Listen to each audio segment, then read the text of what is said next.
پاکستان کے دل میں موجود میمن مسجد میں یہ خوبصورت کنونشن کس کی جانب سے رکھی گئی اور اس کنونشن میں پورے پاکستان سے کتنے علماء کرام اور اساتذہ کرام شرکت فرما رہے ہیں، اور ساتھ ہی سیلانی ویلفیئر 2023 اور 2024 میں کتنی مساجد اور مدارس کی خدمت کر چکی ہے، دیکھیں آگے اس ویڈیو میں۔ السلام علیکم، آج میں نیو میمن مسجد میں آیا ہوں جو کہ پاکستان کے دل بولڈن مارکیٹ میں واقع ہے، اور آج میمن مسجد میں سیلانی ویلفیئر کی جانب سے پاکستان اسلامک لیڈرشپ سمٹ کنونشن کا آغاز کیا گیا ہے جو کہ اگلے 3 دن تک جاری رہے گی۔ خیر میں میمن مسجد میں داخل ہوا اور ماشاءاللہ سے میمن مسجد بہت ہی خوبصورت اور کوشادہ ہے، جس کے بعد فیضان صاحب نے مجھے ویلکم کیا جو کہ سیلانی ویلفیئر کے میڈیا کے ہیڈ ہیں، اور پھر میں اس کنونشن کا حصہ بنا اور امجد بھائی سے سلام کیا، اور ماشاءاللہ سے مفتی مدنی بشیر صاحب بریفنگ دیتے ہوئے بتا رہے تھے کہ سیلانی پورے پاکستان میں جہاں زندگی کے تمام شعبہ جات میں اپنی خدمات سر انجام دے رہی ہے، وہیں 2023 اور 24 میں پورے پاکستان میں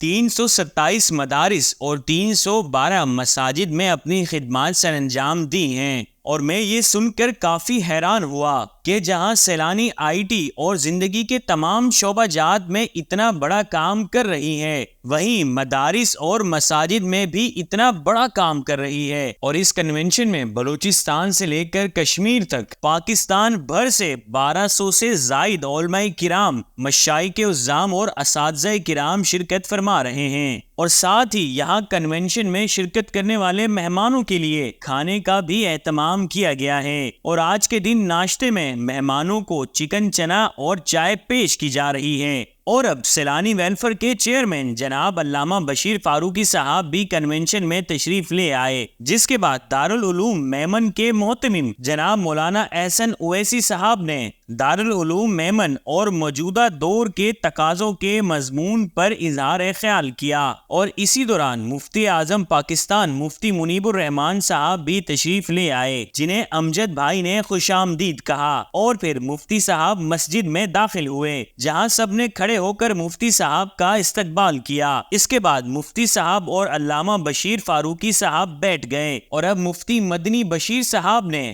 اپنے والد جناب علامہ بشیر فاروقی صاحب کو دعوت خطاب دیا۔ حضرت نے پورے پاکستان سے آئے ہوئے مہمانوں کو خوش آمدید کہا اور سیلانی کے ٹیم ورک کے بارے میں بہت ہی خوبصورت انداز سے سب کو بتایا۔ حضرت کے خطاب کے بعد مفتی منیب الرحمان صاحب نے خصوصی خطاب فرمایا اور دینی ادارے کس طرح کامیاب ہو سکتے ہیں اس پر تفصیلاً روشنی ڈالی، اور سیلانی ویلفیئر کی میڈیا ٹیم کنونشن کے کلپس کو ایڈٹ کر کے سیلانی ویلفیئر کے سوشل میڈیا پلیٹ فارمز پر اپلوڈ کر رہی تھی، اور ساتھ ہی اس کنونشن کو فیس بک پر لائیو چلایا جا رہا تھا، اور اس کنونشن میں دعوت اسلامی کی اہم شخصیت علامہ عادل صاحب بھی شریک تھے۔ خیر پھر مفتی صاحب کے خطاب کے بعد امجد بھائی نے مفتی صاحب کا شکریہ ادا کیا، جس کے بعد بڑے ہی ادب سے مفتی صاحب سے سب نے مصافحہ کیا، اور پھر مفتی صاحب تشریف لے گئے۔ خیر پھر ظہر کی اذان ہوئی، جس کے بعد مہمانوں نے نماز کا وضو کیا